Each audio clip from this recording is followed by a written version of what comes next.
Hello दोस्तों, आज हम डिस्कस करेंगे एट्थ पे कमीशन के बारे में, जिसकी इम्प्लीमेंटेशन 1 जनवरी 2026 से होना है। और इसके बारे में पहले ही डिक्लेरेशन हो चुका है जनवरी में कि इसका इम्प्लीमेंटेशन 1 जनवरी 2026 से होगा। परंतु अभी तक इसके टर्म्स ऑफ रेफरेंस सेट नहीं हुए हैं। जैसा एज पर प्रैक्टिस हर बार इसके टर्म्स ऑफ रेफरेंस सेट होते हैं कि और इसके मेंबर्स की आधिकारिक घोषणा होती है, जो अभी तक नहीं हुई है। तो इसकी वजह से कुछ खबरें ऐसी अफवाहें होती हैं जो उड़ रही हैं कि इसके इम्प्लीमेंटेशन में 2 से 3 साल का टाइम लग सकता है। परंतु सरकार की तरफ से ऐसी कोई घोषणा नहीं हुई है कि इसमें डिले होगा, तो इनको अफवाहें माना जा सकता है। और जिस रफ्तार से अभी फैसले लिए जा रहे हैं, खासकर मिडिल क्लास के लिए, तो उसमें लगता नहीं उनको देख के कि इसमें ज़्यादा टाइम लगेगा। क्योंकि गवर्नमेंट इस साल फाइनेंशियल ईयर 25-26 में काफ़ी ऐसे फैसले लिए हैं सरकार ने जिससे मिडिल क्लास को फ़ायदा हो। जैसे कि सबसे पहले बजट में आया था कि इनकम 12 लाख तक जो टैक्स फ्री कर दी गई थी। 12 लाख का मतलब 13.25 लाख रुपए तक जिसकी एम्प्लॉयज की या किसी की भी इनकम होगी, उसको कोई टैक्स नहीं देना पड़ेगा। तो ये बहुत बड़ा रिलीफ था।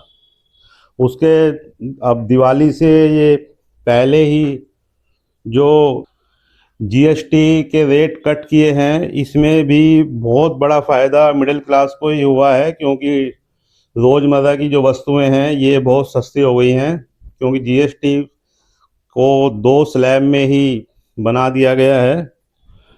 और मिडिल क्लास जिसमें गवर्नमेंट एम्प्लॉय आता है, वो ही इसका सबसे बड़ा लाभार्थी है।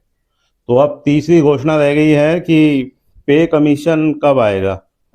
अब जरूरी नहीं कि गवर्नमेंट प्रीवियस प्रैक्टिस को ही अडॉप्ट करे, जो पहले से तरीका चलता आ रहा है। कुछ नई तरीके से भी इसको इम्प्लीमेंट कर सकती है। तो देखते हैं कि गवर्नमेंट क्या प्रैक्टिस अडॉप्ट करती है। तो लगता नहीं है कि इसमें डिले होगा। 1-2 महीने का डिले हो सकता है, लेकिन इतना ज़्यादा जिसको जितनी अफवाहें उड़ रही हैं, इतना ज़्यादा डिले नहीं होगा इसमें। एट्थ पे कमीशन के लिए सबसे बड़ा फैक्टर है फिटमेंट फैक्टर, कि एट्थ पे कमीशन के लिए फिटमेंट फैक्टर कितना होगा। अगर हम लास्ट पे कमीशन जो 7th पे कमीशन था, उसका फिटमेंट फैक्टर को देखें तो वो था 2.57। वो कैसे डिराइव हुआ था? Dearness allowance at on as on 1/1/2016 ये था 125%। अगर 125% को जीरो कर दें डीए को, तो fitment factor after DA neutralization होगा 2.25। मतलब 100% तो बेसिक वो हो गई, प्लस 125% डीए का हो गया, तो ये हो गया 2.25। इसमें 2.25 में 14.29% इंक्रीज किया था 0.32। तो दोनों मिला के 2.25 और 0.32 मिला के हो गया 2.57। अगर इसी चीज़ को अडॉप्ट किया जाए, बिल्कुल सेम फार्मूला, तो एक्सपेक्टेड डीए 2026 में होगा 1 जनवरी 2026 को 60% हो जाएगा। 3% तो अभी बढ़ गया है, 58 हो गया है, तो कम से कम 2% ही मान लें तो ये 60% हो जाएगा। और इसको न्यूट्रलाइज कर दें 60% को डीए को, तो 1.6 हो गया। और इसमें 14.29 हाई करें 1.6 पे, तो ये आएगा 0.23। अब 0.23 को 1.6 में ऐड करेंगे तो 1.83 मिनिमम फिटमेंट फैक्टर हो जाएगा। अगर लास्ट पे कमीशन का बिल्कुल प्रैक्टिस बिल्कुल ही वैसे अडॉप्ट करें फिटमेंट फैक्टर को लेने की, तो बिल्कुल उसी हिसाब से हमारा फिटमेंट फैक्टर 1.83 बनता है।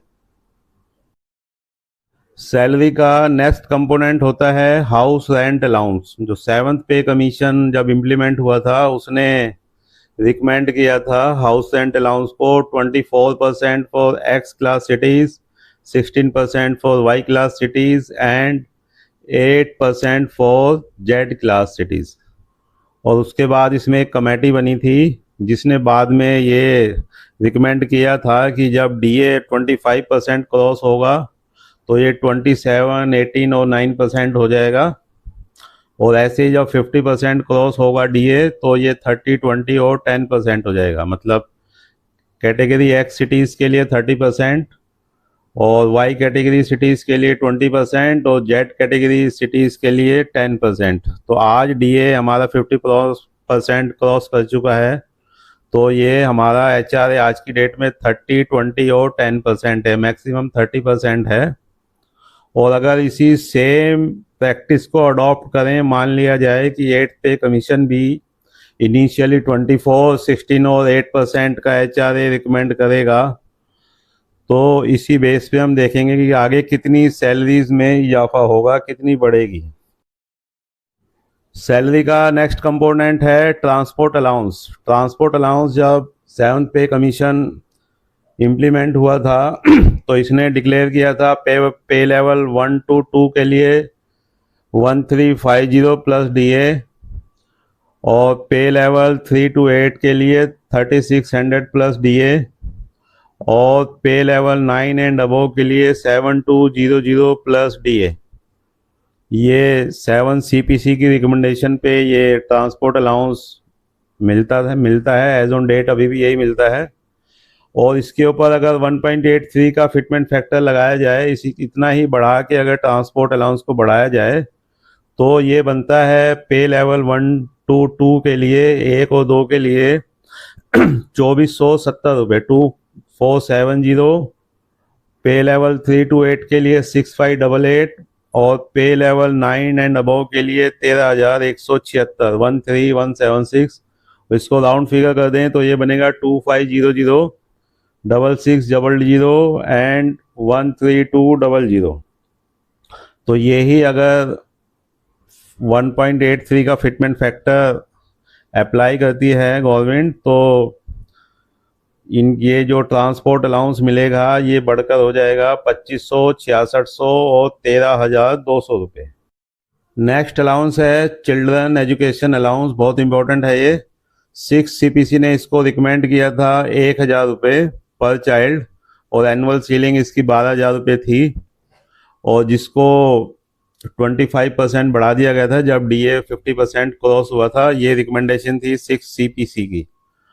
और जब 7 सीपीसी ने चिल्ड्रन एजुकेशन अलाउंस को कंसीडर किया तो इसको बढ़ाकर कर दिया 2250 रुपये।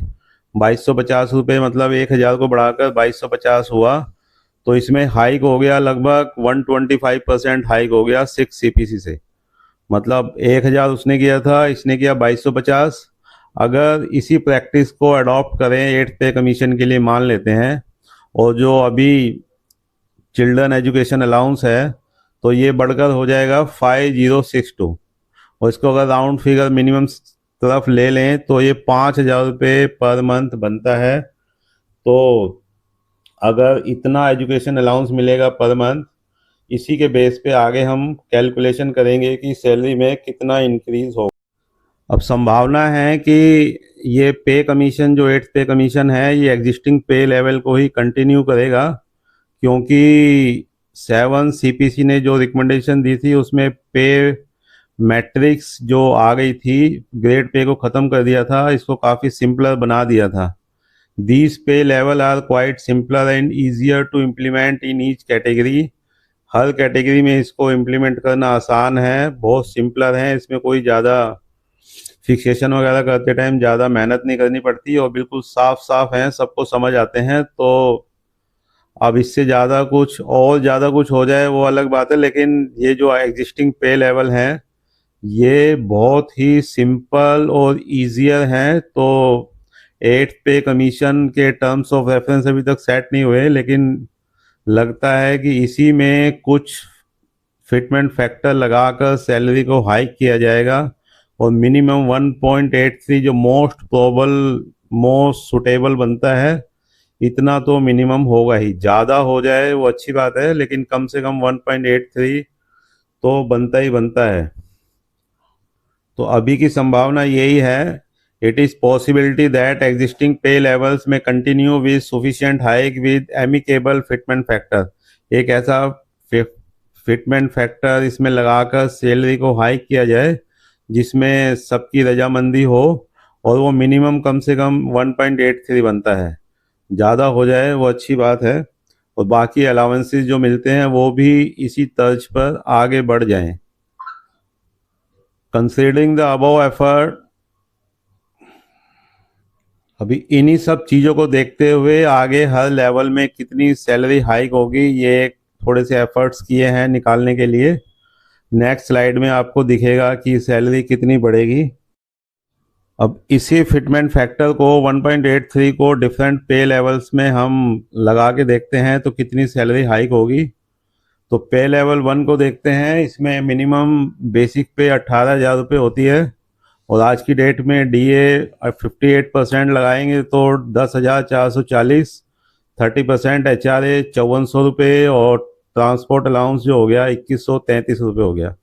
तो ये चारों कंपोनेंट मिला के सैलरी बनेगी 35,973 रुपये। और इसी को अगर 1.83 वाले फिटमेंट फैक्टर में देखें तो नई बेसिक आएगी 33,000 रुपये और डीए हो गया 0% क्योंकि डीए न्यूट्रलाइज हो जाएगा। HRA 24% पे कैलकुलेट करेंगे तो ये हो जाएगा 7,920 और ट्रांसपोर्ट अलाउंस 2,500 रुपये। अभी डीए 0 है तो टोटल 2,500 ही मिलेगा। तो इन चारों कंपोनेंट को ऐड करेंगे तो 43,420 रुपये मिनिमम पे लेवल 1 में 1.83 फिटमेंट फैक्टर लगा के बनेगी। तो टोटल 7,447 रुपये का हाइक होगा, जो कम से कम 20.7 मोटा मोटा 21% हाइक हो जाएगा अगर हम पे लेवल 1 में 1.83 फिटमेंट फैक्टर लगाकर कैलकुलेट करेंगे। ऐसे ही पे लेवल 2 में 19,900 से स्टार्ट होता है और इसमें तीनों कंपोनेंट को ऐड करेंगे तो 39,545 अभी सैलरी बनेगी मिनिमम, जो 1.83 का फिटमेंट फैक्टर लगाकर हो जाएगी 47,760 रुपये, 47,760। तो इसमें इंक्रीज हो जाएगा 8,215, 8,215 रुपये का इंक्रीज होगा अगर जो अभी ऊपर डिस्कस किए थे सारे फैक्टर लगाए जाएं। और इसमें नेट इंक्रीज होगा 20.8, मतलब लगभग 21% का इंक्रीज होगा मिनिमम सैलरी में जो पे लेवल 2 में मिलती है। ऐसे ही पे लेवल 3 में 21,700 मिनिमम बेसिक होगी, इसकी ग्रॉस सैलरी बनेगी 46,484 और अगर नया फिटमेंट फैक्टर लगाएंगे 1.83 तो ये हो जाएगी 55,828 रुपये। इसमें होगा इंक्रीज 9,344, ये होगा लगभग 20.1% हाइक 1.83 का फिटमेंट फैक्टर लगाने के बाद। पे लेवल 4 स्टार्ट होता है 25,500 से और इसमें डीए 58% और 30% HRA और 3,600 ट्रांसपोर्ट अलाउंस को अगर ऐड करेंगे डीए ऐड करके तो ये बनेगा 53,628। आज की डेट में इतनी सैलरी मिलेगी इसको। लेकिन अगर इसी को 1.83 और 24% HRA और 6,600 रुपये ट्रांसपोर्ट अलाउंस ऐड करके करेंगे तो ये हो जाएगा 64,508 रुपये और इसमें इंक्रीज होगा 10,880 रुपये का, ये भी लगभग 20% के आसपास हाइक होगा। लेवल 5 में जो सैलरी स्टार्ट होती है बेसिक पे वो 29,200 से स्टार्ट होती है और इसमें अगर 58% डीए और 30% HRA plus 3,600 plus DA transport allowance को ऐड करें तो ये बनेगा 60,584 रुपये आज की डेट में। और इसमें अगर 1.83 का फिटमेंट फैक्टर लगाएंगे तो 53,400 मिनिमम बेसिक बनेगी और HRA बनेगा 12,816 और प्लस 6,600 रुपये ट्रांसपोर्ट अलाउंस, ये तीनों मिला के चारों मिला के हो जाएंगे 72,816। तो इसमें इंक्रीज होगा 12,232 रुपये का सैलरी में हाइक होगा अगर 1.83 को फिटमेंट फैक्टर मानकर इसको हाइक किया जाए। पे लेवल 6 जो है उसमें मिनिमम बेसिक है 35,400 रुपये। इसमें डीए HRA और TPA को जोड़ेंगे आज की डेट में तो 72,240 रुपये मिनिमम सैलरी बनती है, जो बढ़कर हो जाएगी 86,952 रुपये अगर इसमें 1.83 का फिटमेंट फैक्टर लगाएंगे, 0% डीए और 24% HRA लेंगे और 6,600 रुपये ट्रांसपोर्ट अलाउंस लेंगे तो ये 86,952 हो जाएगी। तो इसमें हाइक होगा मिनिमम 14,712 रुपये हाइक होगा। पे लेवल 6 में मिनिमम, और ज़्यादा जितना जैसे जैसे इसके पे लेवल हायर साइड में है वो भी हम देख सकते हैं। आगे आगे टेबल जो अगले कॉलम सीरियल नंबर्स में दिए हुए हैं, ये मिनिमम मैं डिस्कस कर रहा हूँ आपके साथ। पे लेवल 7 जो कि 4600 ग्रेड पे है, वो स्टार्ट होता है 44,900 रुपये से। ये पे लेवल 7 स्टार्ट होता है। इसमें 58% DA और 30% HRA आज की डेट में मिलता है, प्लस 3600 रुपये, और DA जो इस पे बनता है वो मिलाकर 5688 रुपये आज की डेट में मिलेगा। तो टोटल पे लेवल 7 में मिनिमम सैलरी 90,100 रुपये मिलेगी। 90,100 रुपीज़ आज की डेट में बनती है। और इसमें 1.83 का फिटमेंट फैक्टर लगाएंगे तो ये हो जाएगी मिनिमम बेसिक पे 82,200 रुपये। और इसमें 24% HRA और टी ट्रांसपोर्ट अलाउंस मिला के ये बन जाएगी 1,08,528 रुपये मिनिमम सैलरी हो जाएगी। अगर 1.83 का और 24% HRA इसमें इंक्लूड करेंगे तो ये बढ़कर हो जाएगी 18,428 रुपये का इसमें हाइक आएगा पे लेवल 7 में मिनिमम। और जैसे जैसे बेसिक पे ज़्यादा होगी तो उसमें और ज़्यादा इजाफा होगा। आप अपनी बेसिक पे इसमें चेक कर सकते हैं अभी वर्तमान में कितनी है, और 1.83 का फिटमेंट फैक्टर लगाकर वो कितनी हो जाएगी। पे लेवल 8 है 4800 रुपये ग्रेड पे वाला। उसकी मिनिमम बेसिक पे 47,600 से स्टार्ट होती है। और इसमें आज की डेट में टोटल ग्रॉस सैलरी मिलती है 95,176 रुपये, जो वर्तमान DA 58% और 30% HRA मिला के तीनों मिला के ये हो जाएगा 95,176। और इसमें अगर बेसिक में 1.83 का फिटमेंट फैक्टर लगाएंगे तो ये बढ़कर हो जाएगी 87,100। 24% HRA और 6600 रुपये ट्रांसपोर्ट अलाउंस मिलाकर नई ग्रॉस सैलरी बनेगी 1,14,604 रुपये। तो इसमें 19,428 रुपये का हाइक होगा। ये भी लगभग 20.4% हाइक होगा मिनिमम पे लेवल 8 में, अगर 1.83 का फिटमेंट फैक्टर अप्लाई किया जाता है और 24% HRA के साथ।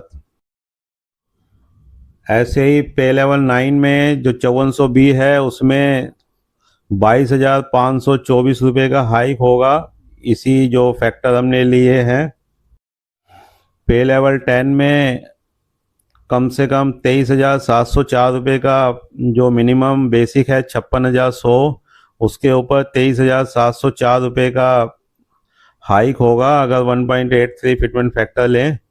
और उसमें ट्रांसपोर्ट अलाउंस भी ज़्यादा मिलता है, 7200 रुपये हो जाता है लेवल 9 से। तो 7200 को अगर हम बढ़ा के 13,200 1.83 पे लें तो ये हो जाएगा 1,40,548 रुपये मिनिमम सैलरी हो जाएगी पे लेवल 10 में, जो एंट्री लेवल भी होता है कई जगह। तो इसमें हाइक होगा 23,704 रुपये 1.83 का फिटमेंट फैक्टर लगाकर। ऐसे ही पे लेवल 11 जो 6600 रुपये ग्रेड पे है, उसको मिनिमम आज की डेट में 1,38,652 रुपये बनती है सैलरी। 58% DA और 30% HRA प्लस 7200 प्लस DA जो एग्जिस्टिंग है वो मिलाकर 1,38,652 मिलती है, जो बढ़कर नई बेसिक हो जाएगी 1.83 का फिटमेंट फैक्टर लगाकर 124,100। और ये टोटल हो जाएगा 167,084। इसमें 28,432 रुपये की हाइक होगी पे लेवल 11 में मिनिमम। और जैसे जैसे हमारी बेसिक बढ़ेगी तो हायर साइड पे हम देख सकते हैं कि कितना ज़्यादा इजाफा होगा, वो सारा टेबल में दिया हुआ है, अपनी बेसिक से हम लोग चेक कर सकते हैं इसमें। ऐसे ही पे लेवल 12 है 7600 ग्रेड पे वाला। उसमें जो सैलरी हाइक होगा 32,488 रुपये हाइक होगा। पे लेवल 12 78,800 से स्टार्ट होता है। उसमें आज की डेट में जो मिनिमम सैलरी 159,520 बनेगी, जो बढ़ के हो जाएगी 192,008 अगर 1.83 फैक्टर लिया जाए फिटमेंट और 24% HRA लिया जाए। तो इसमें 32,488 रुपये का हाइक होगा। सिर्फ 12 लेवल तक ही कैलकुलेट किए हैं क्योंकि फिर ये वीडियो बहुत लंबी हो जाती। तो ऐसे ही 1.83 के आगे आगे हम जितने 1.83 का फिटमेंट फैक्टर लगाकर अपनी हायर साइड में जो लेवल 13 से ऊपर जो पे स्केल है उसमें भी चेक कर सकते हैं। ये खाली एक एग्जाम्पल दिया था। फिटमेंट फैक्टर इससे ज़्यादा भी हो सकता है और हो जाए तो वो ज़्यादा अच्छा है। और ये साल जो है 25-26 मिडिल क्लास खासकर गवर्नमेंट एम्प्लॉइज़ के लिए बहुत ही अच्छा है। जैसा हमने शुरू में डिस्कस किया था कि इनकम टैक्स का बहुत बड़ा रिलीफ मिला है। जो अभी तक जो टीडीएस कट रहा होगा सैलरी से, उससे पता लग रहा होगा कि सैलरी में कितनी बढ़ के मिल रही है सैलरी, क्योंकि 12.75 तक, 13.25 लाख तक गवर्नमेंट एम्प्लॉइज़ को अब टैक्स नहीं देना पड़ रहा। तो जो पहले सैलरी, इसी से कंपेयर करेंगे लास्ट ईयर की सैलरी स्लिप से, तो कम से कम 5-6 हज़ार रुपये का डिफरेंस कम से कम मिनिमम दिख ही रहा होगा हर एम्प्लॉय को। दूसरा, जीएसटी में रिडक्शन हो गया है, तो बाहर जो हम सामान खरीदते हैं, खासकर अब दिवाली आ रही है तो इससे पहले शॉपिंग और जो नई नई चीज़ें खरीदते हैं तो उसके रेट भी काफ़ी कम हुए हैं। तो इससे एक फील गुड फैक्टर अच्छा आता है, एक अच्छा प्रभाव पड़ता है। और दूसरा, अभी कल ही गवर्नमेंट ने डीए को हाई कर दिया है 3%। तो सारी अच्छी अच्छी खबरें आ रही हैं।